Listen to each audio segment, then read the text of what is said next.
Mas Heri. Kami persilahkan kepada Mas Heri. Oke, terima kasih banyak Mbak Neng.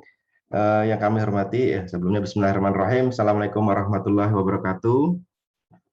Alhamdulillahirrahmanirrahim. Selamat pagi Pak Telman, Pak Sarjono. Terima kasih Pak atas support Bapak selama ini dalam mengembangkan manajemen resiko di TVRI Pak. Izin Pak kami lanjutkan untuk materinya.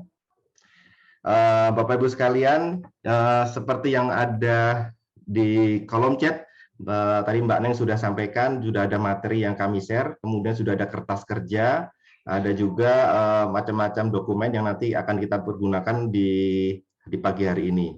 Bapak Ibu sekalian, kami mohon maaf, jadi untuk pertemuan kita 2 hari itu dibagi menjadi 2 grup, jadi grup kelas A dan kelas B, kemudian di sesi kedua nanti di hari Kamis besok itu untuk TVRI kelas yang lain C, B dan C.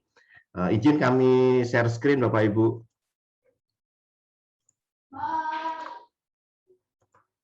Ya, seperti yang tadi disampaikan bahwa pada hari ini kita akan membahas tentang manajemen resiko, seperti apa sih manajemen resiko, kemudian bagaimana penerapan manajemen resiko di LP TVRI.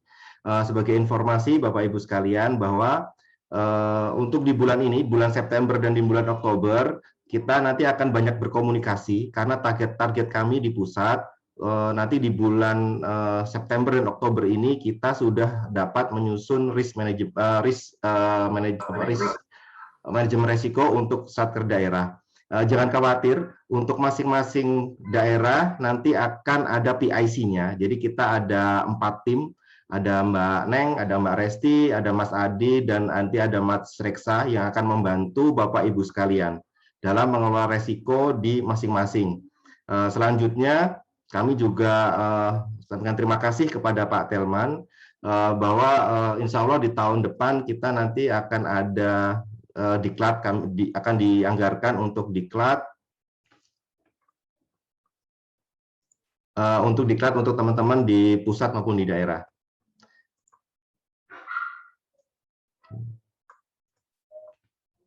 Ya, agenda kita yang pertama adalah saya akan sampaikan terkait dengan kebijakan umum manajemen resiko yang saat ini sedang kita finalisasi. Insya Allah nanti di minggu depan kita akan ajukan ke Pak Telman dan nanti juga kami mintakan tanda tangan Pak Dirut. Selanjutnya yang kedua adalah kami akan menjelaskan tentang proses manajemen resiko itu seperti apa.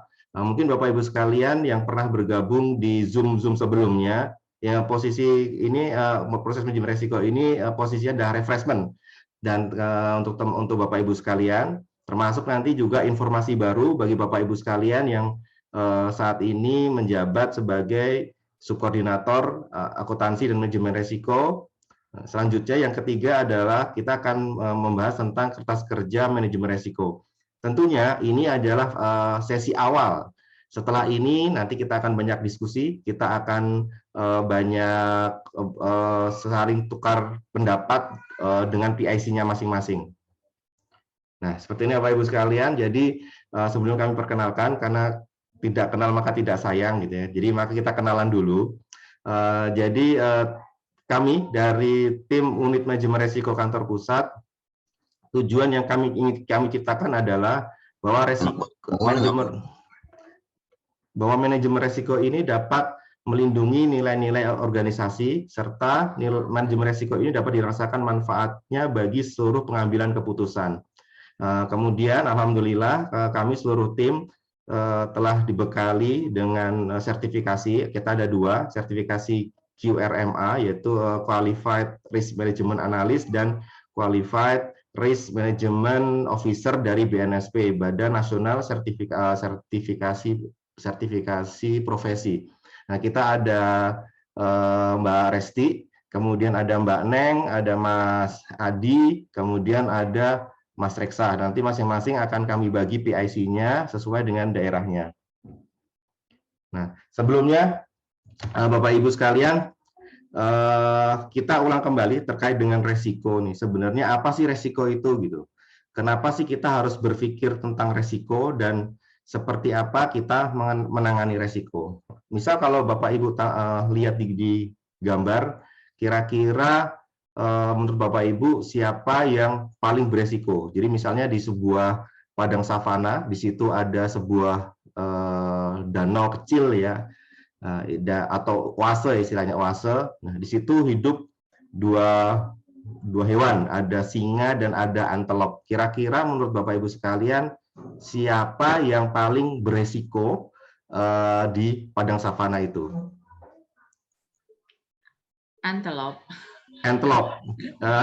Terima kasih Bu, Bu Vera dari Jawa Barat ya Bu. Ada lagi yang ingin berpendapat Bapak Ibu? Kira-kira mana yang lebih beresiko? Antelop. Antelop. Kenapa Pak Bambang? Antelop Pak Bambang. Entar dimakan singa itu. Betul Pak Bambang. Jadi kita kalau berpikir resiko tidak usah terlalu berat, tidak usah terlalu meraba yang jauh-jauh. Jadi sebenarnya resiko ini adalah kemampuan dasar dari manusia. Betul kata Pak Bambang dan kata Bu Vera, Bu Vera ya izin ya. Jadi yang paling beresiko adalah antelop. Karena apa? Karena di antelop dalam padang savana itu dia memiliki tujuan. Tujuannya yaitu dapat tetap hidup dengan meminum air di danau kecil tersebut. Nah, sedangkan di saat yang sama ada singa juga yang memiliki keinginan untuk dapat mempertahankan hidup dengan makan daging hewan buruannya. Nah, sehingga antelop harus lebih beresiko di sini. Nah, pertanyaannya adalah apakah antelop setelah sadar bahwa ada singa, dia tidak minum atau tetap minum dengan melaksanakan beberapa mitigasi resiko? Tentunya jawabannya antelop tetap akan minum dan di saat yang sama dia harus memitigasi resiko. Nah, itulah intinya resiko. Sekarang pertanyaannya adalah hubungannya dengan organisasi seperti apa sih? Kenapa sih kita harus melaksanakan manajemen resiko, Bapak Ibu? Jadi manajemen resiko ini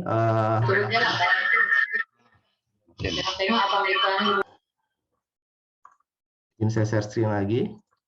Jadi kalau ditanya kenapa sih kita harus mempelajari atau mengimplementasikan manajemen resiko di TVRI, jawabannya adalah sebelum jawabannya kita harus melihat dulu seperti apa implementasi manajemen resiko di industri yang ada sekarang. Jadi Bapak Ibu sekalian, saat ini manajemen resiko merupakan salah satu pendekatan yang dilakukan oleh semua perusahaan dalam mengantisipasi segala macam perubahan. Seperti kita ketahui, posisi pandemi COVID saat ini itu mempercepat proses adaptasi yang dilakukan oleh perusahaan, dan proses adaptasi perusahaan itu tidak bisa dilakukan secara serta-merta, harus ada sistem terorganisasi atau terstruktur dalam melaksanakannya. Nah, salah satu sistem untuk melaksanakannya adalah manajemen resiko. Nah, sekarang kita akan coba membahas tentang resiko itu berdasarkan ISO. Jadi sebagai informasi Bapak Ibu sekalian, bahwa ISO International Standard Organization telah mendefinisikan proses manajemen resiko dengan nomor register 31.000/2018. Nah, ISO 31.000/2018 ini adalah standar yang digunakan internasional dalam melaksanakan manajemen resiko. Dari ISO tersebut, resiko didefinisikan sebagai efek dari ketidakpastian terhadap sasaran. Nah, dari definisi tersebut, maka kita dapat ambil 3 poin utama yang mendasari sebuah resiko. Yang pertama adalah resiko itu ada efeknya, kemudian resiko itu timbul karena ketidakpastian. Yang ketiga adalah resiko itu akan berpengaruh terhadap sasaran. Jadi kalau Bapak Ibu sekalian tidak punya sasaran, maka Bapak Ibu sekalian tidak punya resiko. Nah, dalam organisasi tentu ada yang disebut Renstra, rencana strategis, diturunkan menjadi rencana kerja tahunan dan nanti diturunkan lagi menjadi KPI, Key Performance Indicator. Nah, Key Performance Indicator ini itu merupakan sasaran yang Bapak Ibu sekalian harus capai dalam melaksanakan pekerjaan sehari-hari. Jadi Bapak Ibu semua yang hadir di sini pasti punya sasaran, dan karena punya sasaran pasti ada resiko. Nah, efeknya yang pertama, efek yaitu penyimpangan dari apa yang diharapkan. Efek ini dapat berarti positif, dapat berarti negatif, dan keduanya. Jadi kalau kita bicara resiko, sebenarnya yang dimaksud manajemen resiko di sini bukan hanya efek-efek yang negatif yang harus kita hindari, tapi juga kita dibantu untuk dapat menemukan efek positif. Misalnya pada saat pandemi seperti ini, tentunya semua perusahaan termasuk kita mengalami efek negatifnya ya. Tetapi di banyak perusahaan malah tercipta banyak peluang-peluang positif yang dapat dihasilkan. Nah, itulah salah satu tugas atau fungsi dari manajemen risiko. Jadi dapat memberikan sebuah panduan sistematis untuk dapat mengidentifikasi efek positif dan efek negatif. Yang kedua adalah ketidakpastian. Jadi dari resiko tersebut ada keadaan atau kondisi kurangnya informasi terkait dengan pemahaman atau pengetahuan tentang suatu peristiwa. Nah, atau konsekuensinya atau kemungkinan sesuatu terjadi. Jadi resiko ini timbul karena ada ketidakpastian. Misal Bapak Ibu sekalian, di saat pandemi ini, siapa yang dari kita tahu bahwa di tahun 2019 kita akan kerja di rumah lebih dari 1 tahun. Semua orang nggak ada yang tahu gitu ya. Nah, begitu juga dengan misal untuk kasus TVRI. Kasus TVRI sekarang ini untuk anak-anak muda, generasi milenial, generasi Z, itu pertanyaannya apakah masih melihat televisi. Nah, seperti itu. Jadi ketidakpastian itu harus disikapi. Selanjutnya misalnya kita di bagian keuangan, kita harus menghadapi ketidakpastian. Contohnya apa? Apakah contoh yang paling kelihatan misalnya di saat ini di pandemi tentang penerimaan PNBP. Nah, kita tidak tahu nih kira-kira penerimaan PNBP kita di tahun ini dapat mencapai target atau enggak. Nah, ketidakpastian itu harus kita antisipasi. Nah, oleh karena itu kita harus menggunakan manajemen risiko. Selanjutnya adalah sasaran, seperti yang kami sampaikan bahwa sasaran itu memiliki beberapa aspek dan kategori dan dapat diterapkan pada berbagai tingkat. Jadi kami misalkan dari KPI Pakepsta diturunkan menjadi KPI koordinator dan nanti akan diturunkan menjadi KPI subkoordinator dan nanti di paling bawah akan diturunkan menjadi KPI pelaksana. Ini untuk tentang resiko ya Bapak Ibu sekalian ya. Nah, sekarang kita akan jelaskan apa sih manajemen resiko itu. Jadi manajemen resiko itu Bapak Ibu sekalian adalah serangkaian kegiatan yang terencana dan terukur untuk dapat mengelola dan mengendalikan resiko yang berpotensi mengancam keberlangsungan dan pencapaian tujuan organisasi. Jadi seperti cerita antelop dan singa tadi, si antelop itu harus menggunakan kegiatan yang terencana dan terukur untuk dapat mengelola. Gimana caranya antelop dapat minum tanpa dikejar atau dimakan oleh singa. Nah, itu proses tersebut itu dinamakan manajemen risiko. Nah, sekarang manfaatnya apa sih? Manfaat manajemen risiko kalau kita memanfaatkan manajemen risiko. Jadi dari banyak training yang kami ikuti, Bu Ustadz, Bapak-Bapak sekalian, jadi jika kita ikut training, itu alhamdulillah kita dapat pengalaman dari instansi yang lain. Kita ada banyak organisasi-organisasi yang telah menerapkan manajemen risiko. Sebut saja kita pernah satu kelas dengan teman-teman yang ada di PLN. Kemudian kita pernah satu kelas dengan teman-teman yang ada di Astra. Nah, semua perusahaan-perusahaan besar itu telah menerapkan manajemen risiko bahkan sampai tingkat terkecil, sampai tingkat pengambilan keputusan yang terkecil seperti itu. Jadi manajemen risiko ini dalam tanda petik untuk saat ini hukumnya wajib ya untuk kita terapkan. Selanjutnya manfaatnya apa? Kita menerapkan manajemen risiko. Ya, manfaatnya adalah meningkatkan kualitas perencanaan, kinerja, dan efektivitas organisasi. Jadi dengan menerapkan manajemen risiko ini, kita bisa meningkatkan perencanaan. Kita bisa memilih perencanaan kita dari tahun ke tahun, tidak hanya perencanaan yang copy paste dari tahun. Tahun lalu ada kegiatan A, B, C, D, maka di tahun depan kita akan menyelenggarakan kegiatan yang sama. Padahal bisa jadi kegiatan tersebut dalam tanda petik outputnya sudah tidak maksimal lagi. Nah, dengan manajemen risiko kita bisa memilih kira-kira tahun depan kita akan mengalokasikan anggaran di kegiatan yang mana nih yang memiliki risiko paling tinggi, misalnya seperti itu. Nah, itu manfaat dari manajemen risiko. Selanjutnya adalah meningkatkan akuntabilitas organisasi. Nah, di sisi akuntabilitas, manajemen risiko ini dapat membantu para pengampu kepentingan, para stakeholder untuk meyakinkan bahwa akuntabilitas di sebuah organisasi dapat terjamin. Selanjutnya yang paling penting bagi kita yang paling kerasa adalah sebagai indikator penilaian dari reformasi birokrasi, dan tentunya ini akan berpengaruh kepada besaran tunkin yang nanti bisa yang kita terima. Yang keempat adalah manajemen risiko dapat meningkatkan mutu informasi untuk pengambilan keputusan. Jadi para pengambil keputusan, Bapak Ibu sekalian, itu dapat menggunakan informasi-informasi risiko untuk dapat melaksanakan atau dapat meningkatkan kualitas dari pengambilan keputusan. Misalnya Bapak Ibu sekalian di bidang keuangan, di situ misalnya Bapak Ibu sekalian mendefinisikan ada resiko tentang penerimaan, bahwa di pandemi ini kemungkinan besar akan ada resiko penerimaan. Nah, dari awal sudah ada warning misalnya karena pandemi maka ada resiko penerimaan, sehingga Bapak Ibu sekalian tentunya kalau penerimaan berkurang, Bapak Ibu sekalian harus mulai ngerem dari sekarang tentang budget yang nanti digunakan, sehingga nanti antara budget dengan penerimaan itu dapat seimbang seperti itu. Kemudian meningkatkan hubungan baik dengan pemangku kepentingan. Dan ini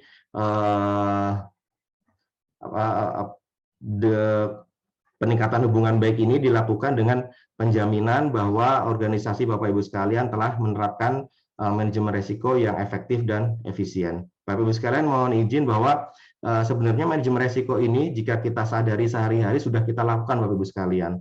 Jadi misalnya kita diminta dulu waktu masih kecil ya, kita diminta malam-malam untuk beli gula di warung tetangga gitu ya. Zaman dulu mungkin beda dengan sekarang, apalagi rumah kami dulu di desa, jadi masih gelap, kemudian belum banyak lampu dan sebagainya. Itu saat disuruh beli gula malam-malam itu sudah kepikiran ini banyak resikonya gitu. Resikonya misalnya di tengah jalan uangnya jatuh, bisa juga gimana resikonya kalau misalnya hujan dan sebagainya. Nah, itu kita sudah buat mitigasinya. Misalnya resikonya nanti akan hujan, udah mendung nih, udah ada angin kencang dan sebagainya. Nah, itu maka kita bawa payung. Nah, hal-hal seperti itu sudah kita lakukan Bapak Ibu sekalian, termasuk pada pengelolaan keuangan yang Bapak Ibu sekalian lakukan. Cuman permasalahannya adalah proses tersebut belum terstruktur. Jadi belum ada mekanisme, belum ada proses yang secara berkelanjutan dilakukan gitu. Nah, seperti itu. Nah, dengan harapan bahwa penerapan manajemen risiko ini dapat diintegrasikan dengan proses yang Bapak Ibu sekalian lakukan dan nanti akan berpengaruh kepada organisasi. Sebagai informasi tadi, terima kasih disampaikan Pak Tilman dan Pak Sarjono bahwa Bapak Ibu sekalian subkor akuntansi dan manajemen risiko di kelas A dan koordinator keuangan dan manajemen risiko itu nanti di daerah berdasarkan peraturan kebijakan umum yang kami susun, itu nanti akan menjadi koordinator, akan berfungsi mengkoordinasi proses manajemen risiko.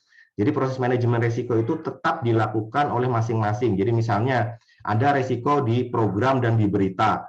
Nah, itu nanti harus diselesaikan oleh teman-teman di program dan di berita. Nah, tugas Bapak Ibu sekalian adalah mengkoordinasi Bapak Ibu sekalian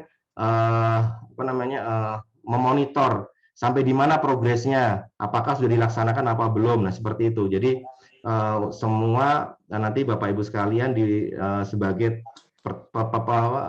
perpanjangan tangan dari teman-teman yang ada di pusat.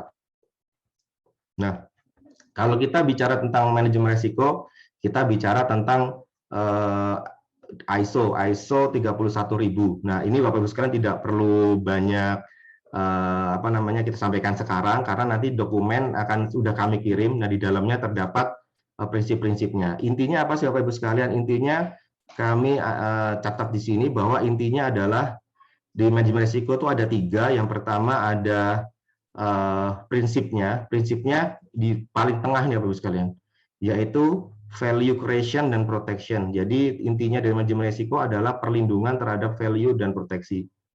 Gampangnya gimana? Gampangnya adalah manajemen risiko ini nanti yang menjamin kira-kira TVRI ke depan bakal ada apa enggak. Dalam artian gini, mungkin enggak tiba-tiba TVRI dibubarkan?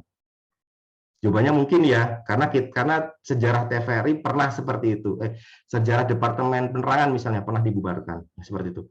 Nah, jadi tugas dari manajemen risiko ini menjamin atau meyakinkan bahwa hal tersebut tidak terjadi lagi. Dalam artian value creation dan protection. Jadi value kita, jadi TVRI itu sendiri, dan misalnya tadi ada resiko perubahan cara menonton TV generasi sekarang. Nah, itu harus dijaga supaya apa? Supaya TVRI tetap ada yang nonton, supaya TVRI tetap diminati seperti apa ya harus kita lakukan manajemen resikonya. Kemudian di framework-nya atau cara kerjanya itu yang paling tengah adalah leadership dan komitmen. Jadi manajemen risiko ini jalan atau tidak jalan, itu intinya ada di kepemimpinan dan komitmen Bapak Ibu sekalian. Jadi kalau kami harap sih manajemen risiko ini tidak sekedar proses administratif, bukan hanya selesai sampai di Bapak Ibu sekalian selesai administrasinya, telah melengkapi semua resikonya, telah melengkapi dokumen dan sebagainya. Tidak selesai di situ. Bapak Ibu sekalian harus menjalankan manajemen risiko ini karena kata kunci selanjutnya dari manajemen risiko adalah continuous improvement. Jadi perbaikan secara berkelanjutan. Misalnya Bapak Ibu sekalian saat ini sudah melaksanakan proses pembayaran di keuangan misalnya. Bapak Ibu sekalian harus berpikir next-nya apa nih improve-nya. Nah, misalnya improve selanjutnya adalah kita menggunakan aplikasi. Oke, kita menggunakan aplikasi keuangan. Setelah ada aplikasi keuangan, next improve-nya apa nih? Perbaikannya apa nih? Oh, ternyata menggunakan pembayaran menggunakan CMS. Next improve-nya apa lagi? Nah, itu harus Bapak Ibu sekalian perhatikan. Kuncinya ada di 2, yaitu leadership, kepemimpinan.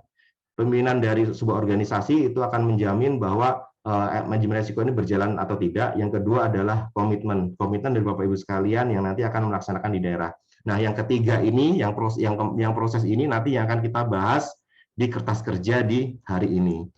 Jadi kalau boleh saya resumekan untuk ISO 31000, Bapak Ibu, intinya adalah intinya adalah value creation dan leadership dan komitmen. Intinya cuma 3 itu. Manajemen resiko itu digunakan untuk melindungi value-nya TVRI, value-nya keuangan. Value itu apa sih? Value itu nilainya. Jadi misalnya keuangan diharapkan tidak ada temuan BPK, itu value. Jadi keuangan jika diperiksa BPK semua clear. Nah, itu tentunya akan membanggakan bagi kita. Nah, itu harus diciptakan. Kemudian pelaksanaannya itu harus ada 2, yaitu leadership dan komitmen. Jadi harus dari pucuk kepemimpinan tertinggi harus ada support dan ada komitmen dari kita semua. Next, Bapak Ibu sekalian. Nah, ini kita sekarang sudah bicara terkait dengan PRTR yang baru ya, kebijakan umum. Jadi manajemen risiko ini pembagiannya itu dibagi menjadi 3, atau kita kenal istilahnya adalah 3 lines model. Dibagi menjadi 3, yaitu unit pemilik risiko di lini pertama, kemudian unit manajemen risiko di lini yang kedua, selanjutnya yang ketiga adalah SPI sebagai pengawas di lini yang ketiga. Nah, sekarang kita breakdown satu persatu Bapak Ibu sekalian ya. Yang pertama adalah unit pemilik risiko, di sini komite eksekutif dulu. Komite eksekutif itu adalah komite yang beranggotakan eselon 2 kantor pusat. Jadi isinya adalah para direktur eselon 2, kemudian kepala Puslitbang, Pusdiklat, dan kepala SPI. Nah, itu nanti komite ini nanti yang akan mengevaluasi jalannya manajemen resiko di LPP TVRI. Nah, nanti untuk dilaporkan kepada direktur utama sebagai pemilik resiko di seluruh LPP TVRI. Kemudian di lini pertama kita ada unit pemilik resiko. Siapa sih unit pemilik resiko ini? Unit pemilik resiko adalah seluruh unit eselon 2 di kantor pusat dan satker daerah. Jadi Bapak Ibu sekalian, semua direktorat yang ada di kantor pusat, direktorat keuangan, direktorat umum, program berita, teknik, direktorat pengembangan usaha, kemudian ada Puslitbang, Pusdiklat, kemudian ada satker di Aceh, Sumatera Utara, dan sebagainya, itu ada pemilik resiko. Bapak Ibu sekalian ini sebagai pemilik resiko. Nah, yang harus melakukan penilaian terhadap resikonya masing-masing. Selanjutnya ada lini kedua, yaitu unit manajemen resiko. Unit manajemen resiko ini adalah unit di kantor pusat yang menjalankan tugas dan fungsi manajemen resiko. Dalam hal ini ada di kami, di subkoordinator manajemen resiko. Tugasnya apa sih unit manajemen resiko ini? Tugas unit manajemen resiko ini yang pertama adalah menyiapkan infrastruktur untuk manajemen resiko. Jadi kami menyiapkan, Bapak Ibu sekalian, kami menyiapkan sistem yang ada, Bapak Ibu sekalian. Kami berkewajiban untuk menyiapkan kemampuan Bapak Ibu sekalian dalam memitigasi resiko, dalam menganalisa resiko, dan dalam melaksanakan pengendalian resiko. Itu tugas kami di pusat seperti itu. Kemudian kami juga akan melakukan review terhadap resiko yang Bapak Ibu lakukan. Nah, jadi apa yang unit pemilik resiko lakukan nanti kami akan mereview.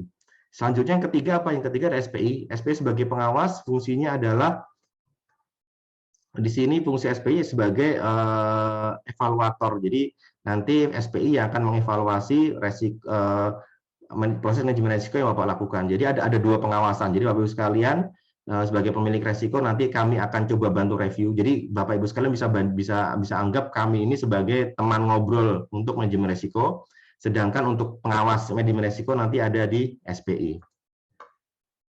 Nah, ini yang nanti akan ada di daerah tentang pembagiannya. Yang pertama ini satu lingkaran besar ini adalah pemilik resiko, unit pemilik resiko. Nah, pemilik resiko, misal di kantor di stasiun daerah, pemilik resiko adalah Pak Kesta. Jadi eselon atau struktural paling tinggi di stasiun daerah itu Pak Kesta. Kemudian ada dua pengelola resiko. Pengelola resiko ini itu kalau Bapak perhatikan ini ada kotak Bapak Ibu sekalian ya, ada subkoordinator keuangan dan manajemen resiko, kemudian ada koordinator keuangan dan manajemen resiko sebagai petugas yang mengkoordinasi proses manajemen resiko di satu daerah. Nah, kemudian ada tim teknis manajemen resiko yang terdiri dari pejabat struktural atau koordinator atau subkoordinator yang lain. Jadi Bapak Ibu sekalian, dalam kerja manajemen resiko ini tidak sendiri. Fungsi Bapak Ibu sekalian sebagai subkoordinator manajemen resiko dan subkoordinator akuntansi, ini nanti kami koreksi ya. Ini subkoordinator akuntansi dan manajemen resiko, fungsinya sebagai mengkoordinasi. Jadi Bapak Ibu sekalian nanti yang akan memimpin proses manajemen resiko. Sedangkan proses manajemen resikonya sendiri itu nanti akan dilaksanakan oleh unit terkait. Jadi misal tadi saya sampaikan ada resiko di bidang program, maka yang bertugas adalah untuk menyelesaikannya adalah subkoordinator program gitu kan.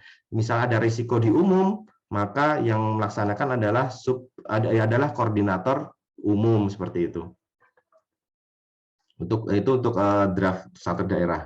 Nah, tadi saya jelaskan ada lini satu yaitu lini pertama yang terdiri unit pemilik resiko yaitu tingkat eselon 2, direktur unit kerja, kepala pusat dan kepala stasiun penyiaran daerah. Nah, untuk proses sehari-harinya dibantu oleh pengelola resiko. Pengelola resiko terdiri dari subtata usaha dan koordinator atau subkoordinator dan tim teknis pengelola resiko. Nah, untuk yang unit resiko tingkat eselon 2 daerah itu akan dibantu oleh pengelola resiko yang terdiri dari ini porsi Bapak Ibu sekalian nih.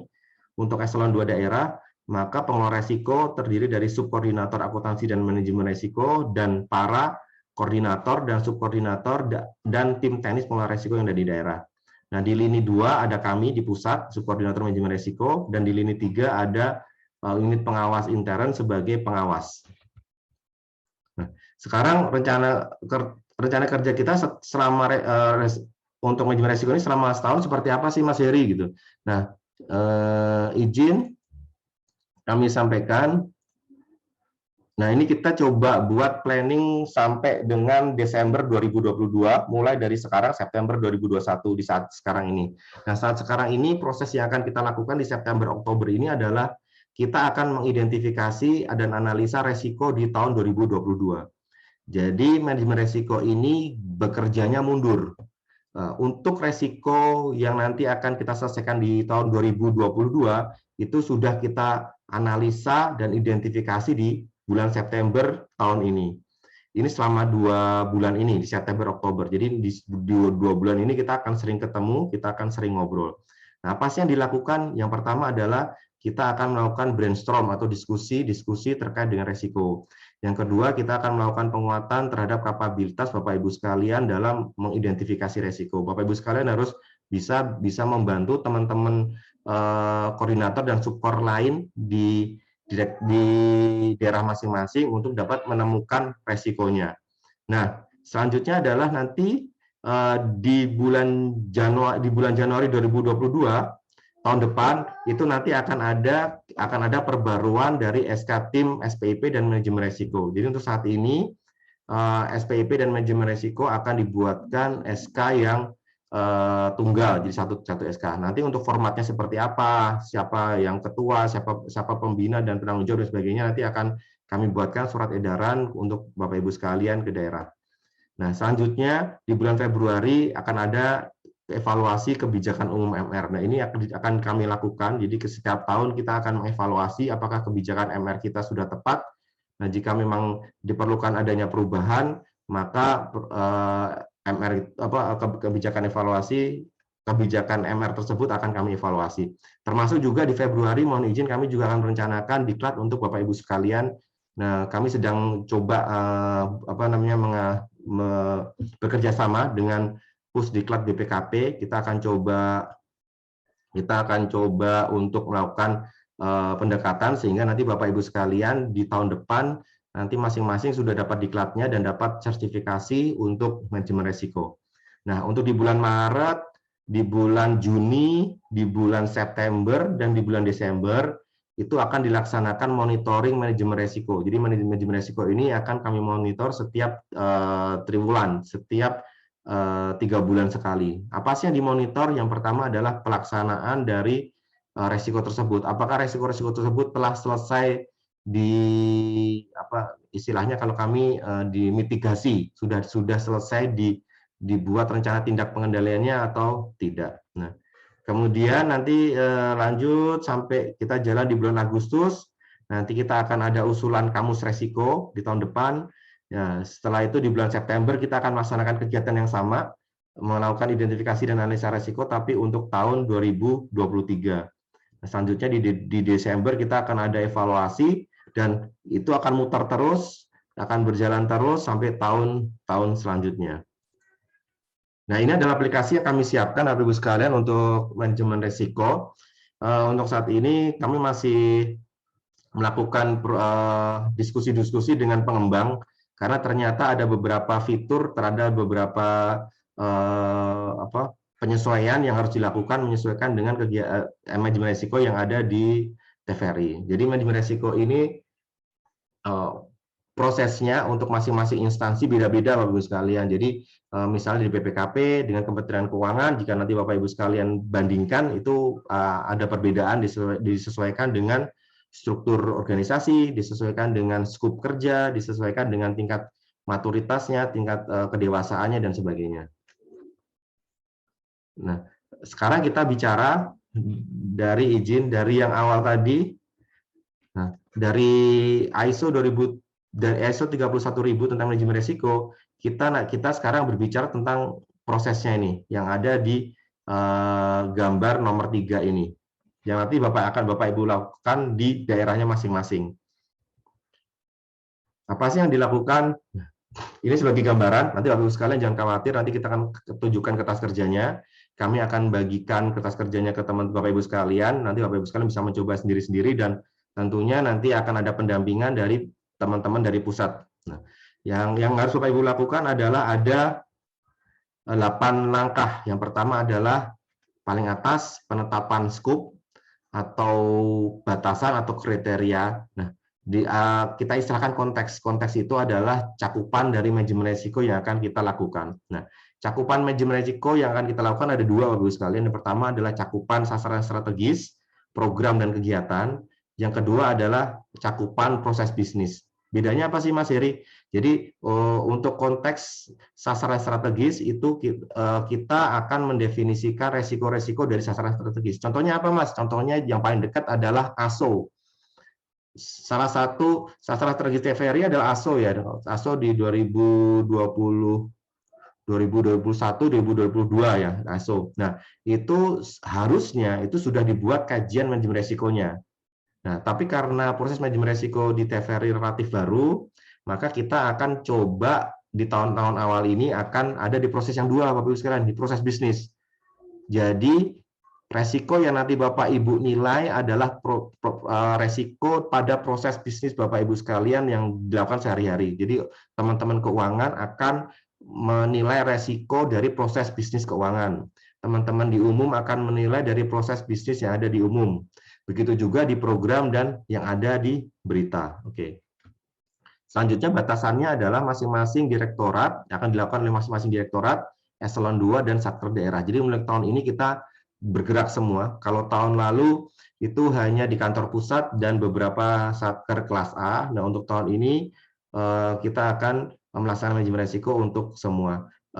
Kami tahu manajemen resiko itu proses yang panjang dan proses yang berkelanjutan. Jadi ibarat kita lari nih Bapak Ibu sekalian nih. Nah, ini kita di bulan September ini udah mulai jalan. Kita udah mulai jalan. Nanti di akhir September kita sudah mulai lari kecil. Mungkin di tahun depan kita sudah mulai berlari. Kemudian kita harus juga menentukan kriterianya. Dalam menentukan resiko, ini resiko besar atau resiko kecil, itu nanti ada kriteria yang nanti kami tentukan. Dan itu ada di kebijakan umum. Kriteria ada 2, kriteria dampak. Resiko itu memberikan seberapa dampak dari risiko dan probabilitas atau kemungkinan keterjadian atau frekuensinya. Semakin sering resiko itu kemungkinan terjadi, maka frekuensinya akan semakin tinggi. Begitu juga dengan dampak, semakin besar dampak yang ditimbulkan, itu resikonya maka semakin tinggi. Contohnya apa? Contohnya misalnya Bapak Ibu sekalian di program berita, di program ya misalnya, mungkin nggak ada resiko bahwa tayangan yang tayang di TVRI itu misalnya ya, yang misalnya nggak ada belum ada QC atau quality service, quality assurance atau belum ada istilahnya apa yang mereview gitu misalnya itu. Mungkin nggak nanti bakal ada tuntutan hukum dari pengisi acara. Mungkin aja gitu loh. Misalnya kita tiba-tiba memberitakan sesuatu yang ternyata tidak pas nih. Nah, itu nanti bisa jadi ada tuntutan hukum atau ada konsekuensi lain, misalnya ada teguran dari KPI. Nah, dampak ini semakin besar dampaknya, maka resiko tersebut Bapak Ibu sekalian harus masukkan dalam identifikasi resiko. Seperti di keuangan misalnya. Misalnya akan ternyata ada sesuatu, apapun itu bentuknya, yang memungkinkan terjadinya temuan BPK. Nah, itu Bapak Ibu sekalian harus masukkan dalam identifikasi resiko. Seperti itu. Nah, misalnya untuk dampak yang biasa-biasa, misalnya keterlambatan pencairan, misalnya uang makan gitu. Kalau sehari 2 hari nggak ada masalah ya, itu resiko yang kecil. Tapi kalau misalnya kemungkinan itu terjadi sampai 2 minggu gitu, sehingga teman-teman demo, nah, seperti itu. Nah, itu kan dampaknya akan semakin besar. Nah, jadi dalam manajemen resiko ini kita juga harus berpikir worst case-nya atau kemungkinan terburuknya seperti apa.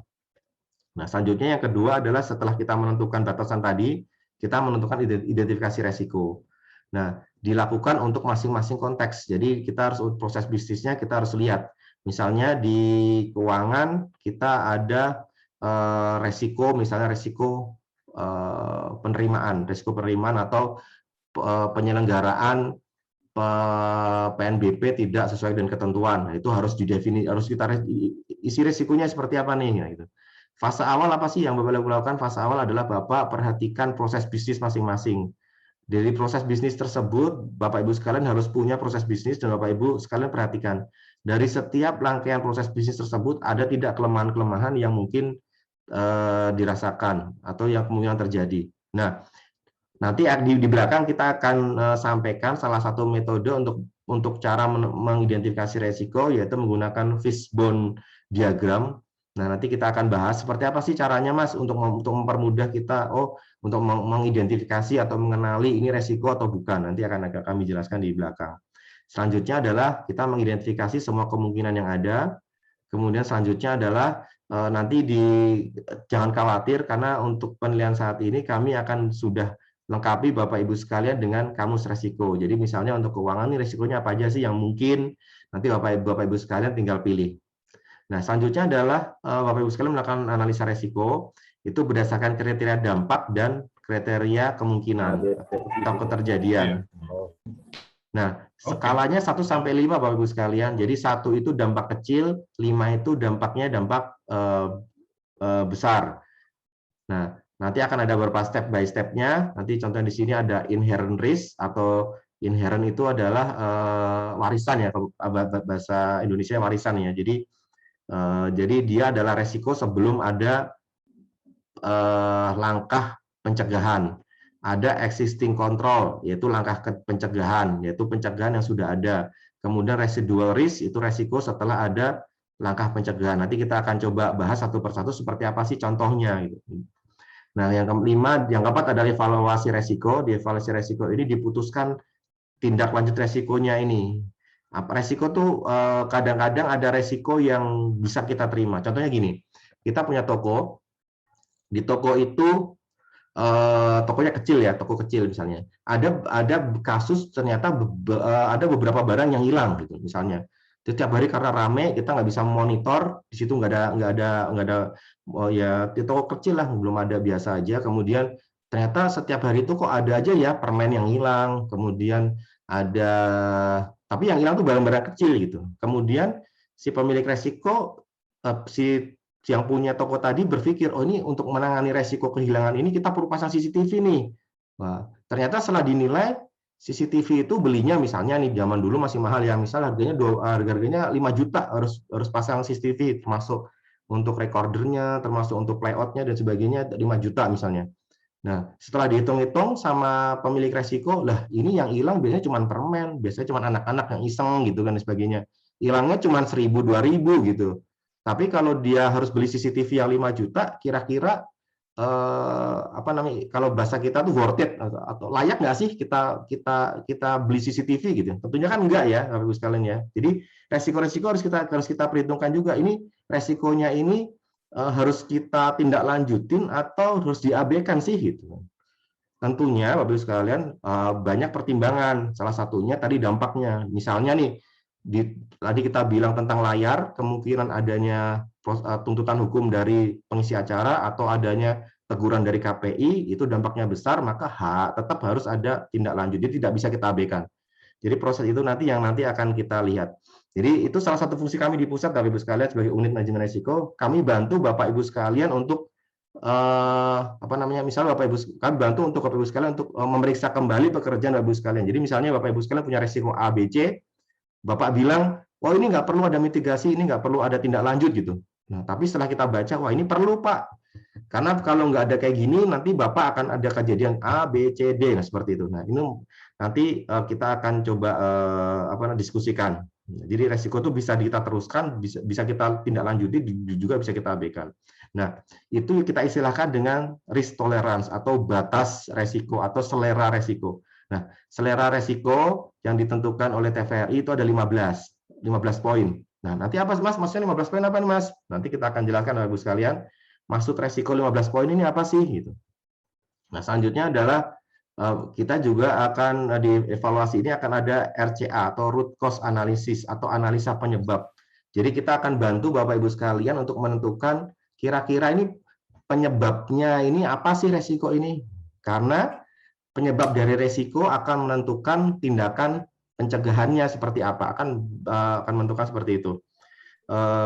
Kenapa harus ada root cause analisis sih Mas? Karena kadang-kadang Bapak Ibu sekalian, penyebab resiko itu yang Bapak Ibu sekalian tuliskan itu bisa jadi bukan akarnya, bukan penyebab utamanya. Misalnya gini, ada kesalahan pencatatan piutang, misal gitu ya. Nanti kita contohkan contohnya tadi, ada kesalahan pencatatan piutang. Nah, Bapak bilang penyebabnya apa? Penyebabnya adalah ini nih, admin MO-nya nih masalah input di Aprina, misalnya seperti itu. Nah, ternyata setelah dianalisa permasalahannya bukan itu. Ternyata alasannya misalnya ternyata alasannya adalah karena si adminnya ini masih baru nih, teman-teman PU kan masih banyak yang CPNS baru ya masuk ya. Ternyata masih baru, belum dapat upgrading, belum dapat pelatihan Aprina sehingga ngisinya masih salah-salah. Nah, ternyata root cause-nya bukan ada di ini ya, root cause-nya bukan ada di adminnya yang salah input ya, tapi karena kapabilitas adminnya yang kurang memadai. Nah, seperti itu. Nanti di root cause analysis kita akan jelaskan. Selanjutnya, di mitigasi resiko ini, nah ini adalah langkah-langkah yang Bapak lakukan. Nah, di langkah 5 ini, mitigasi resiko ini adalah Bapak Ibu harus buat rencana tindak dari resiko. Nanti di tahun 2022 ini mau ngapain aja. Nah, itu nanti harus ditentukan di sini. Contohnya misalnya mitigasi resikonya atau cara rencana tindak penanggulangan resikonya dengan buat SOP, dengan ada rekonsiliasi, ada pelatihan SDM dan sebagainya.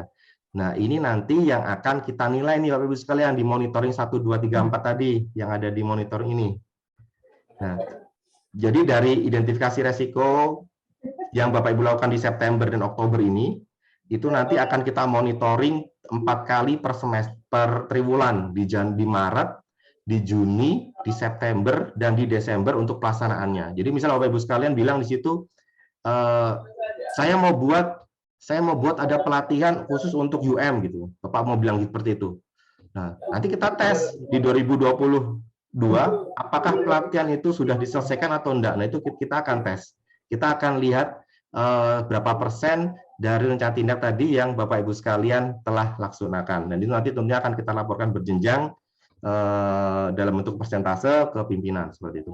Nah, yang keenam, kita bicara tentang pencatatan nih dan pelaporan. Nah, jadi setiap proses manajemen risiko itu harus tercatat dan terdokumentasi. Nah, ini nanti kita akan bisa bantu dengan aplikasi yang nanti kita pergunakan. Ini akan mempermudah Ibu sekalian. Kemudian komunikasi dan konsultasi yang nomor 7. Jadi manajemen risiko ini Bapak Ibu sekalian kegiatan yang perlu banyak ngobrol. Nah, beruntunglah Bapak Ibu sekalian yang suka ngopi-ngopi nih. Nah, suka ngopi-ngopi, suka ngobrol-ngobrol. Karena resiko itu khususnya nanti Bapak Ibu sekalian dalam menentukan resiko di unit kerjanya masing-masing gitu ya. Contoh Bapak Ibu sekalian ingin menentukan resiko di program berita. Tentunya Bapak Ibu sekalian harus banyak ngobrol dengan teman-teman di program berita. Kira-kira di program berita itu kemungkinan terjadinya resiko itu apa aja sih? Itu harus ngobrol. Nggak bisa Bapak Ibu sekalian tembak langsung, nggak bisa.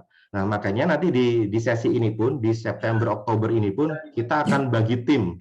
Masing-masing tim akan menghandle daerahnya masing-masing. Nah, gunanya apa? Gunanya adalah nanti kita akan melakukan komunikasi dan akan melaksanakan konsultasi.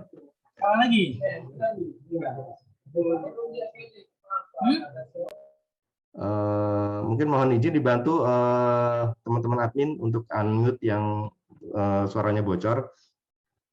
Nah, tadi kita sampai di komunikasi dan konsultasi. Selanjutnya adalah monitoring dan review. Nah, tadi yang saya sampaikan, di tahun depan kita akan ada 4 kali monitoring, tapi Bapak Ibu sekalian jangan khawatir, monitoring ini kami buat semudah mungkin, sesimpel mungkin.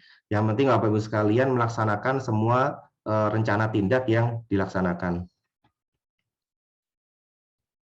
Nah, ini contoh kertas kerja Bapak Ibu sekalian ya. Nanti kita akan masuk ke kertas kerja, nanti kita akan jelaskan ke kertas kerja, dan termasuk identifikasi resiko. Oke, nah sekarang kita bicara tadi yang saya janjikan tentang fishbone diagram. Jadi Bapak Ibu sekalian, untuk melihat resiko di sebuah proses bisnis, itu Bapak Ibu sekalian bisa lihat di 6 aspek. Money, method, man, eksternal, material, atau mesin. Nah, money tentunya uang ya, tentang anggaran dan sebagainya. Jadi suatu kegiatan di proses bisnis mungkin nggak ada kendala di bagian anggaran atau pendanaan. Yang kedua metode. Metode ini adalah cara kerja.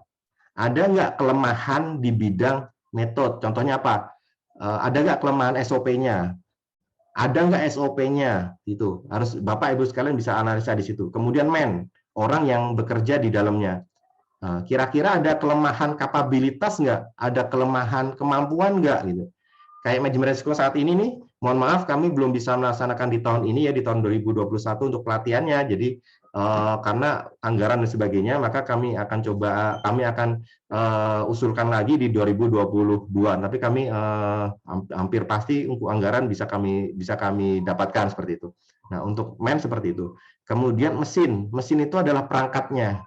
Kalau teman-teman di program berita, mesinnya apa? Mesinnya kamera, mesinnya ada lighting dan sebagainya. Kira-kira ada kelemahan nggak? Nah, ternyata ini menarik nih. Kemarin Pak Telman cerita ngobrol dengan kita, ngobrol santai bahwa ternyata ada beberapa case di mana peralatan produksi kamera khususnya itu dibawa pulang ke rumah, nggak ada pencatatan, nggak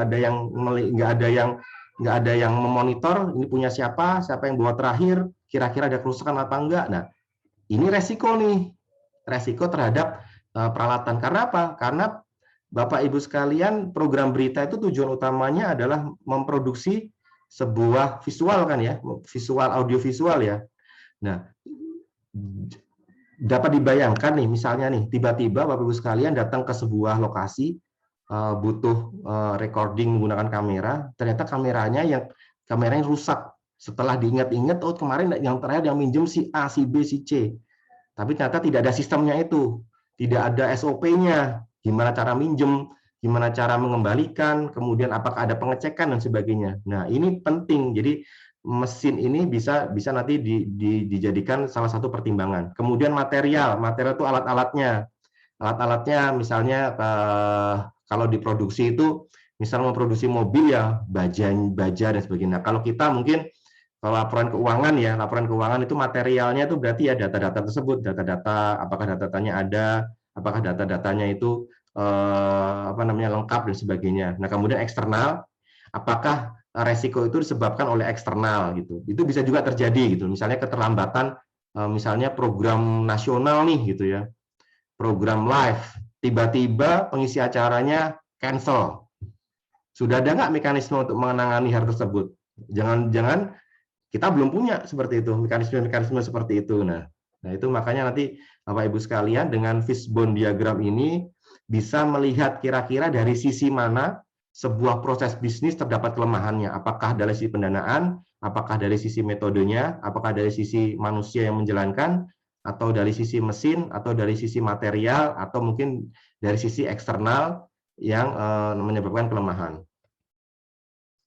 Mohon izin untuk yang perumusan konteks, kemudian identifikasi resiko, nanti kita akan jelaskan lebih ke kertas kerja ya, Bu sekalian ya. Nah, selanjutnya di analisa ini,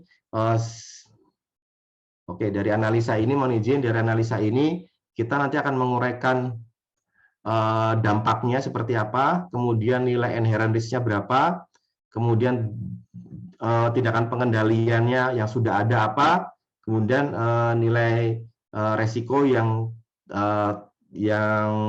terakhir berapa gitu ya. Nanti kita akan coba lihat kertas kerja. Ini Bapak Ibu sekalian, ini ada contoh dari peta resiko. Jadi tadi yang saya katakan di depan bahwa untuk ambang resiko ada di nilai 15, itu tadi adalah nilai dari tingkat dampaknya. Jadi dampak dan frekuensinya. Dampak dan frekuensi kita bagi menjadi skala 5, 1 sampai 5. 1 itu hampir tidak terjadi, 5 itu hampir pasti terjadi. Kemudian dampaknya itu 1 itu tidak signifikan, kemudian 5 itu sangat signifikan. Mas, menentukan 1 sampai 5 ini apakah ada kriterianya? Ada, kriterianya sudah kami sampaikan di drive ya, di drive materi yang disampaikan ke Bapak Ibu tadi, ada ada salah satunya itu potongan dari kebijakan umum manajemen risiko yang ada di kami. Nah, itu ada skala dampaknya 1 sampai 5, termasuk frekuensinya. Ini terjadi berapa kali nih? Nah, seperti itu. Nanti misalnya ada sebuah kejadian, misalnya ada keterlambatan pembayaran, misalnya resiko itu ya. Dilihat ternyata frekuensinya dia misalnya ada di 2 nih, atau enggak karena masih belum ada sistem dan sebagainya, ini sering terjadi 4. Kemudian dampaknya apa? Dampaknya wah, kalau keterlambatan pembayaran itu kalau untuk paket-paket oke lah 1-2 hari nggak ada masalah. Tapi kalau pembayaran uang makan gitu, atau enggak pembayaran tunkin itu nanti teman-teman bisa demo. Nah, bisa jadi frekuensinya 4, kemudian dampaknya signifikan. Jadi untuk dampak ini kita pikirkan worst case atau kemungkinan terburuknya seperti apa. Dari 4 ke 4 maka jadinya 19. Nah, tadi di awal kami sampaikan bahwa selera resiko atau resiko yang dapat diterima adalah 15, atau dengan kata lain yang ada kuning ini. Nah, jadi sehingga nilai tadi yang 19 tadi itu akan ada di atas nilai 15, sehingga resiko tersebut, resiko keterlambatan pembayaran tadi harus dilakukan mitigasi atau akan harus dilakukan tindakan pencegahannya. Nah, selera risiko, batas risiko yang dapat diterima, selera risiko LPP TVRI ada di nilai 15. Nah, tujuan dari manajemen risiko ini apa sih? Menurunkan dari resiko tinggi itu yang di atas 15 tadi Bapak Ibu sekalian, jadi 16 ke atas, warna orange dan warna merah, coba diturunkan menjadi warna kuning atau hijau, atau mungkin paling bagus bisa diturunkan sampai angka biru. Itu tujuan dari manajemen risiko. Jadi kalau misalnya nih setelah dilakukan mitigasi, ada tindakan pencegahannya sudah dilakukan, ternyata setelah dinilai-nilai ini kayaknya bakal terjadi lagi. Nah, itu bisa jadi ada banyak hal. Yang pertama, proses manajemen resikonya belum benar nih gitu ya. Proses penentuan rencana tindaknya atau mitigasinya masih belum benar dan sebagainya. Nanti kita bisa bicarakan. Nah, ini root cause analysis, nanti kita akan coba bahas Bapak Ibu sekalian. Jadi dievaluasi resiko itu untuk menentukan prioritas resiko, dan selain itu juga akan menentukan penyebab dari resikonya seperti apa. Nah, ini adalah rencana tindak pengendalian, RTP itu rencana tindak pengendalian atau mitigasi resiko. Teman-teman di bidang yang di keuangan mungkin gampangnya dibandingkan misalnya pada pemeriksaan BPK ada temuan, maka Bapak Ibu sekalian harus menentukan rencana tindak. Nah, ini mirip, tapi ini rencana tindak yang belum jadi temuan gitu. Masih perkiraan kita gitu. Nanti akan ada nama penyebabnya apa, terus responnya, resikonya apa, apakah diterima atau tidak, kemudian tindakan pengendaliannya, mau ngapain nih, mau memperbaiki SOP kah, mau meningkatkan kapabilitas manusia kah, mau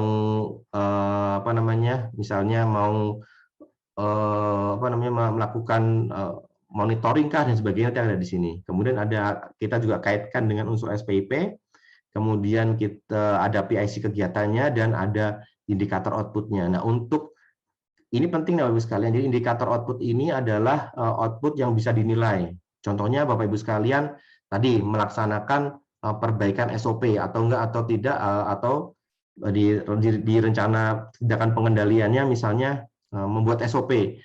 Maka indikatornya adalah ya tadi SOP yang sudah ditandatangani. Itu harus ada gitu kan. Kemudian target waktunya apakah triwulan 1, triwulan 2, triwulan 3 atau triwulan 4 di tahun yang berjalan.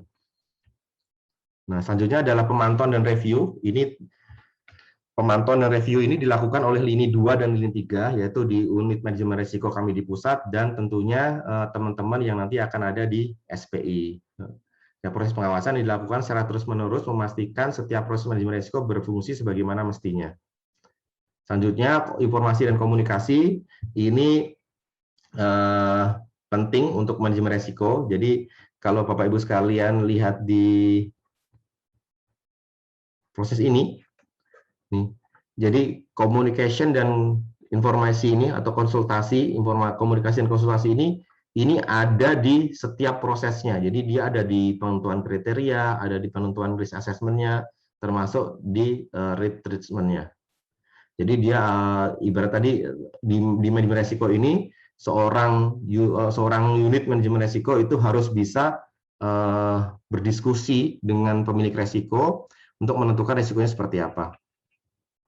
Kemudian ini monitoring RTP, nah ini Bapak Ibu sekalian, jadi kita akan monitoring dari rencana tindak tadi, Bapak Ibu sekalian, akan kita monitoring realisasinya kapan di sini. Kalaupun terlambat, hambatannya apa, kemudian Bapak Ibu sekalian juga harus masukkan data dukungnya. Data dukungnya apa nih yang dapat membuktikan bahwa proses tersebut telah dilaksanakan. Nah, ini RTP lanjutan, itu untuk menentukan resiko, nilai resiko setelah Bapak Ibu lakukan selama setahun melakukan pengendalian. Ini dilakukan di bulan Desember di tahun 2022. Nah, oke, sebelum kita lanjut, to be continuous, mungkin ada pertanyaan dari Ibu sekalian sebelum nanti kita masuk ke kertas kerja terkait dengan proses manajemen resiko, khususnya teman-teman yang baru, para subkoordinator akuntansi manajemen dan manajemen resiko yang baru, yang mungkin informasi ini baru buat Bapak Ibu sekalian, dan ada pertanyaan, monggo dipersilakan.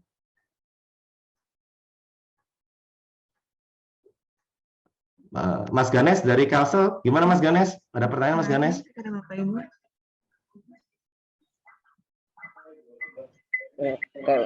Katanya Bu Putih mau nanya, Pak. Oh, boleh. Silakan. Ya, Bu, silakan tanya, Bu. Kan Ibu ya.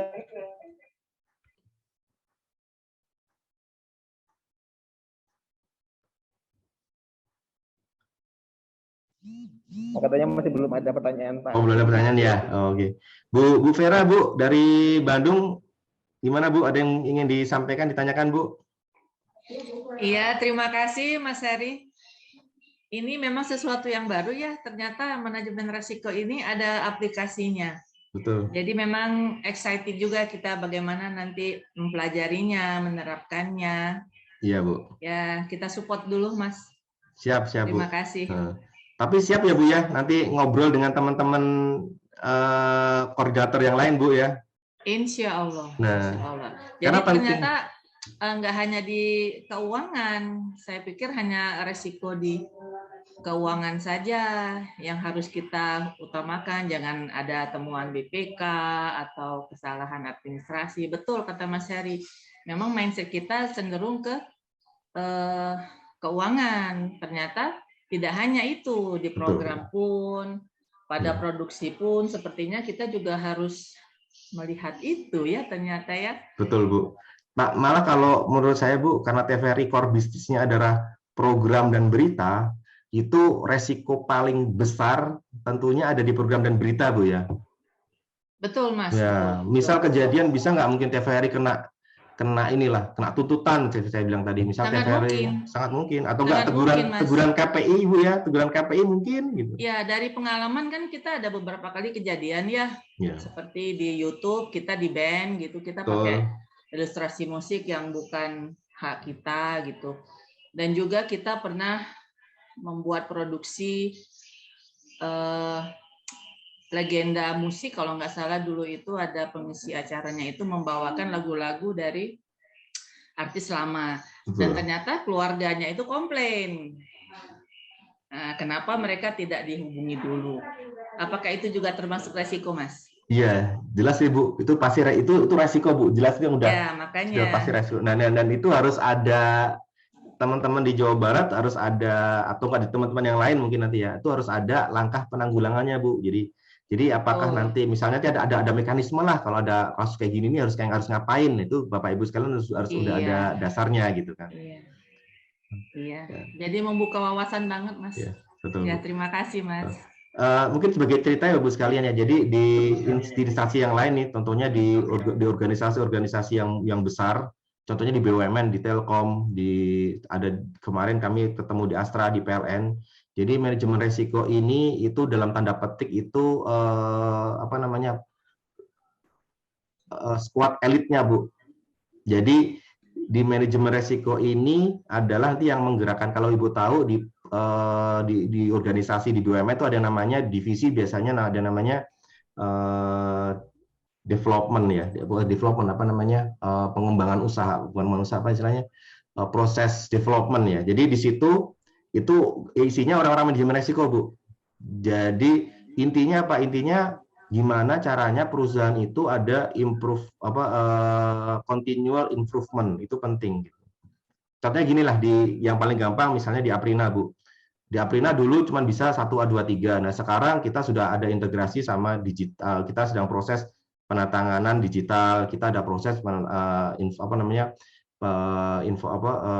integrasi dengan Simponi. Kita ada proses penanganan denda dan sebagainya. Itu kan harus ada improvementnya seperti itu, Bu. Nah, itu itulah gunanya manajemen resiko. Tadi ada pertanyaan yang mengajukan dari PPRI Sulawesi Utara. Mas Ardian, monggo Mas Ardian, persilakan Mas. Baik, terima kasih Mas Heri dan seluruh tim. Selamat pagi. Pagi Mas.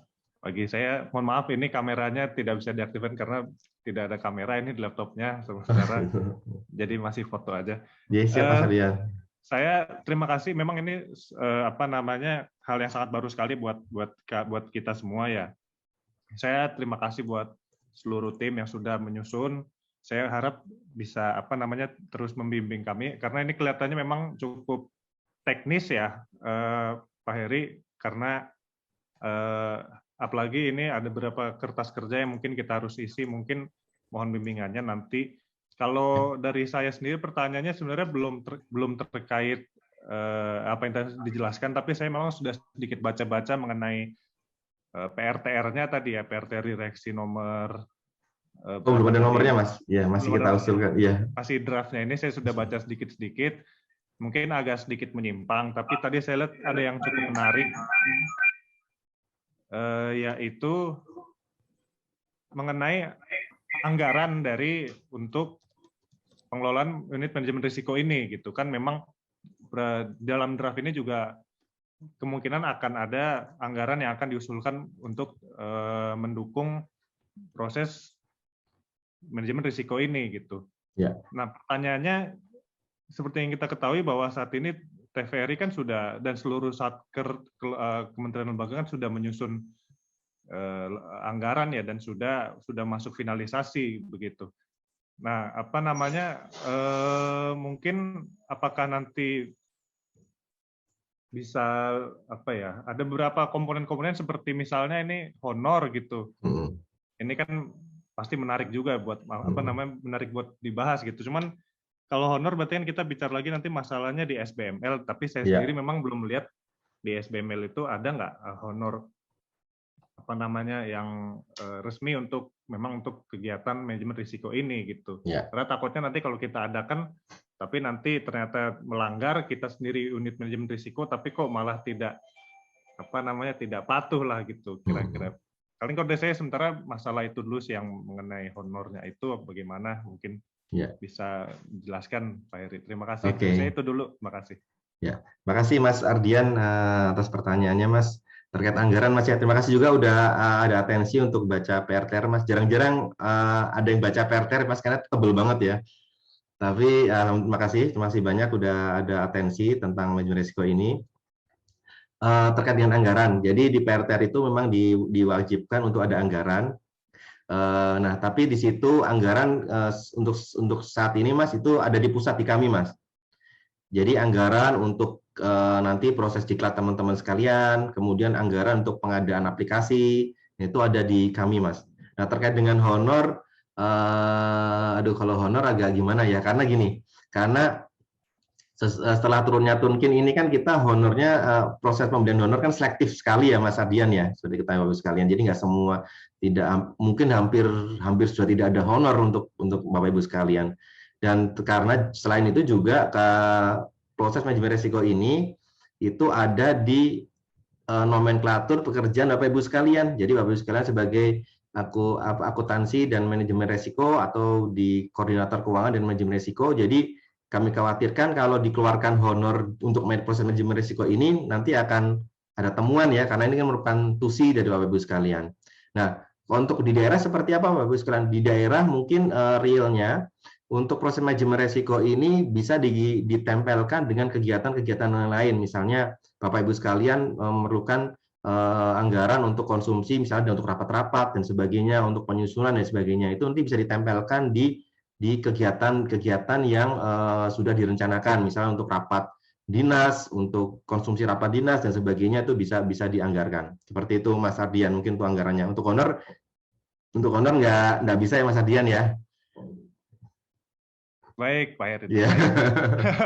Makanya justru saya coba konfirmasi di awal dulu gitu ya, biar tidak menimbulkan pertanyaan di lain hari kan gitu. Jadi kita tanyakan dulu di awal. Iya. Makasih Mas Ardian ya. Makasih. Siap. Sebentar itu dulu. Siap, makasih. Baik. Selanjutnya Mas dari TVRI Maluku, Ibu Atiola. Bu Ati, persilakan Ibu. Iya. Selamat siang Pak. Assalamualaikum warahmatullahi wabarakatuh. Waalaikumsalam warahmatullahi wabarakatuh. Bu Ati, sehat-sehat Ibu. Pak. Ya. Di sini saya mau tanyakan bahwa kalau di daerah ini kan yang ada sebagian manajemen risiko yang ada hanya di keuangan. Apakah juga turut menyelesaikan masalah-masalah yang ada di pemberitaan di bagian berita dan program ataukah tidak? Selanjutnya tahapan-tahapan atau cara-cara pengisian dalam menggunakan aplikasi risiko itu seperti apa? Siap. Manajemen risiko itu seperti apa, Mas? Mohon penjelasannya, Mas. Terima kasih. Ya, terima kasih Ibu Ola. Ibu Ola ini seger banget Bu, kelihatan dari sini Bu. Selamat ulang tahun untuk Bapak Ibu di TVRI Maluku Ibu ya, kemarin ya Bu. Terima kasih, Mas. Selamat ulang tahun Ibu. Jadi untuk pertanyaan Bu Ola terkait dengan tadi untuk penyelesaian resiko, apakah hanya ada di yang menyelesaikan hanya di akuntansi dan manajemen resiko? Jawabannya tidak Ibu. Jadi fungsi subkor akuntansi dan manajemen resiko atau koordinator keuangan dan manajemen resiko itu fungsinya mengkoordinasi Ibu. Jadi Ibu nanti yang mengkoordinasi teman-teman program, teman-teman berita, teman-teman umum dan pengembangan usaha dan lainnya untuk dapat membuat resikonya sendiri dan juga untuk dapat memonitor progres dari penyelesaiannya Ibu.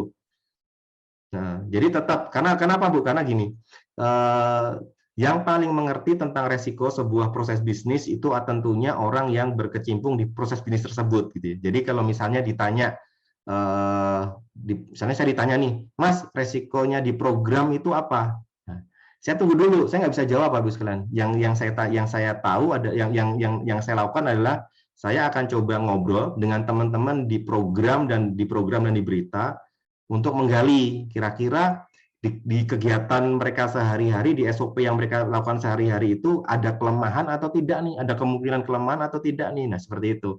Jadi yang kita bisa lakukan, kita diskusi, nah dan juga kita bantu teman-teman untuk mengisinya Ibu.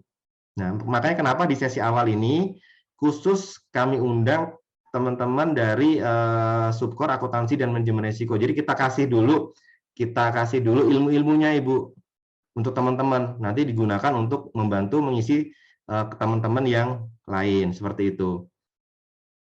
Nah, kami sadar bahwa ini proses yang awal ya Ibu Ola ya, proses awal banget untuk teman-teman dan baru sekali. Jadi kami juga pastinya tidak bisa berharap sempurna untuk proses ini gitu ya.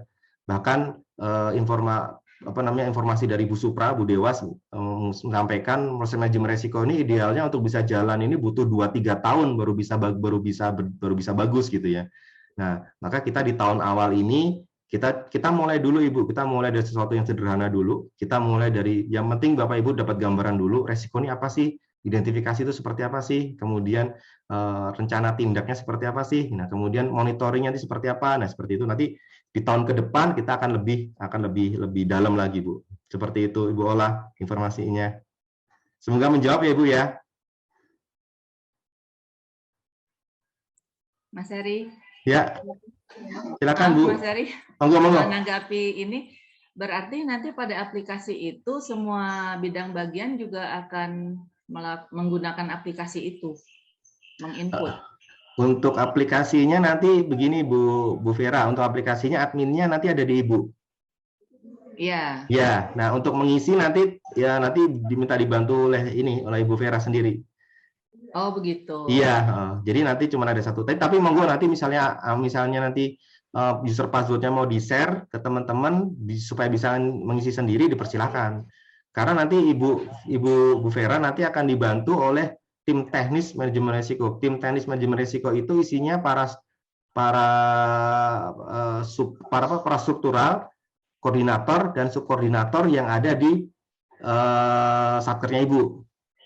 Oh iya. Ya nanti ada sebuah tim, tapi Ibu yang posisinya mengkoordinasi seperti itu. Iya betul. Ya. Karena kalau berbicara resiko kan semua bidang bagian memang punya. Betul. Tidak hanya program seperti tadi kita obrolin, kemudian berita, teknik juga. Ya, dan betul, mereka Bu. yang lebih kerjaan mereka hari-hari dan mereka lebih tahu ya untuk menjabarkannya dan lebih mengetahui masalahnya gitu. Jadi betul. Memang perlu ada kerjasama ya Mas. Betul Ibu. Ya baik. Maka tadi siap kasih. Selanjutnya Mas Heri dari TVRI Jawa Tengah. Kami persilakan. Bapak Ibu.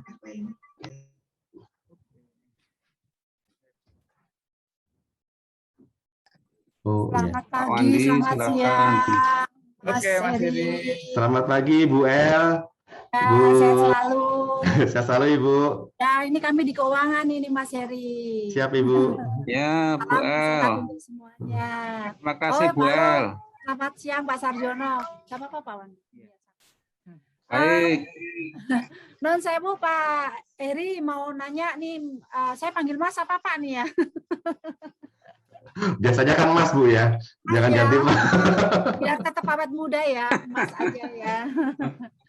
Ya, Mas Heri, terima kasih sekali atas sosialisasi manajemen resiko ini. Seperti schedule yang disampaikan Mas Heri tadi, kita di bulan September, kemudian September 2021. Berakhir kemudian di 2022 dengan 4 kali monitoring dan tindak lanjut dan sebagainya. Tapi yang perlu kami sampaikan bahwa kalau untuk TVRI stasiun kelas A itu kan memang sudah meskipun hanya secara formalitas ya Mas Heri ya, kami sudah membuat SK tim SPIP karena kemarin di persyaratan untuk PMPRB kan juga muncul tim SPIP itu kan juga muncul. Jadi kayak mungkin stasiun kelas A, 11 stasiun kelas A mungkin sudah membuat SK SPIP ini karena menyangkut juga nanti ke manajemen resiko. Nah, kalau ke depan nanti terkait dengan SK yang dari kantor pusat, mungkin kami juga akan membuat istilahnya merevisi ya di 2022 ya, terkait dengan rujukan SK dari kantor pusat. Itu yang pertama. Kemudian yang kedua, terkait tadi yang sudah disampaikan bahwa meskipun aplikasi itu tadi belum dijelaskan secara detail oleh Mas Heri, dan disampaikan tadi bahwa subkor di stasiun kelas A, subkor akuntansi dan manajemen resiko itu adalah pengelola aplikasi manajemen resiko ini, tetapi mungkin saya bisa minta apa ya istilahnya approval dari kantor pusat supaya tidak saja mengundang subkor manajemen akuntansi manajemen resiko di kelas A maupun di kelas B, kelas C, karena non sewu pada praktiknya teman-teman di unit kerja program berita kemudian kerjasama jasinonsi kemudian di umum dan lain sebagainya, ketika kita sampaikan seperti ini seringkali pemikirannya jadi melebar, jadi ke hal yang lain-lain. Nah, kalau misalnya sosialisasi manajemen resiko itu juga disampaikan kepada mereka bukan saja di unit keuangan, mungkin mereka akan caranya lebih afdol lah Mas Heri. Ya, next kami mohon supaya informasi ini bisa mengundang Bapak Ibu yang lain, sehingga pemahaman manajemen resiko dengan subkor akuntansi manajemen resiko sebagai pengelola utama itu bisa dipahami oleh Bapak Ibu di unit kerja yang lain. Saya kira itu Mas Heri. Terima kasih. Terima kasih Bu El dan ada Pak Wadi sebelahnya. Terima kasih banyak atas masukannya. Laras Bu, jadi betul untuk nanti untuk SK-nya nanti kita akan ada edaran dari pusat Bu terkait dengan format SK-nya seperti apa. Termasuk di situ ada kewajiban-kewajiban yang harus dilaksanakan Bu ya. Nanti kan kami akan sampaikan. Kemudian terkait dengan aplikasi, mohon izin untuk aplikasi saat ini masih disempurnakan oleh pihak ketiga karena ternyata ada beberapa kertas kerja yang masih berbeda dengan yang ada di kami. Jadi untuk di hari ini memang ini roadshow awal kita untuk manajemen risiko. Jadi nanti kita akan coba kasih pemaparan sampel terkait kertas kerja yang sudah kita isikan. Jadi Bapak Ibu sekalian dapat mendapat gambaran utuh seperti apa sih makhluknya manajemen risiko itu kayak gimana sih. Nah itu seperti itu.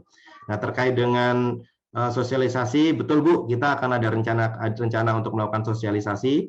Termasuk nanti kita akan ada Mas Reksa dan kawan-kawan juga sudah anggarkan untuk buat buku saku Bu untuk manajemen risiko. Jadi untuk membantu teman-teman untuk mensosialisasikan tentang manajemen risiko itu seperti apa. Nah, untuk mempermudah juga kami informasikan bahwa kami juga akan sediakan kamus resiko Bu. Jadi kita akan sediakan banyak resiko nanti yang bisa Bapak Ibu pilih. Jadi Bapak Ibu sekalian nanti tidak gerambiang, maksudnya tidak mengira-ngira nih kira-kira resikonya apa nih gitu. Kita akan coba bantu, oh di keuangan tuh contoh resikonya ini A, B, C, D, E gitu misalnya. Atau enggak di program itu resikonya yang bisa dipilih A, B, C, D. Mana yang kira-kira menjadi hambatan di satkernya masing-masing. Nah itu nanti kami fasilitasi Bu, jadi jangan khawatir. Tapi tidak menutup kemungkinan untuk Bapak Ibu sekalian yang memang memiliki resiko yang baru yang belum ada di kamus tersebut bisa disampaikan ke kami. Nanti kita akan diskusi apakah memang itu resiko atau bukan resiko. Nanti kita akan diskusi dan kalau memang ada itu memang resiko baru nanti akan kita tambahkan Bu. Jadi untuk sosialisasi ya nanti jadi salah satu catatan kami Bu. Terima kasih atas masukannya.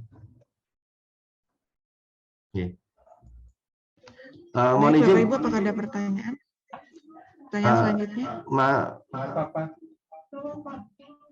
Mbak Neng izin kalau memang sudah tidak ada kita beralih ke kertas kerja ya Mbak ya sehingga teman-teman ada gambaran seperti apa.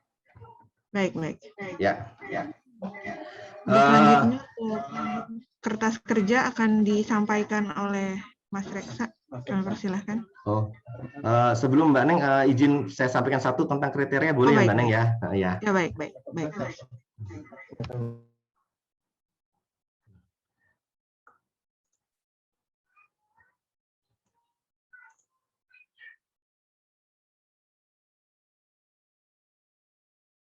Izin Mbak Neng apakah bisa sudah tampak share screen-nya? Sudah ya. Bapak Ibu sekalian, ini adalah potongan dari peraturan direksi yang sedang kita usulkan untuk tandatangani.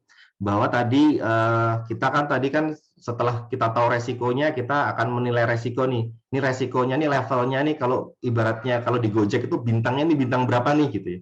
Tapi kalau di resiko ini semakin banyak bintangnya itu malah semakin jelek gitu ya.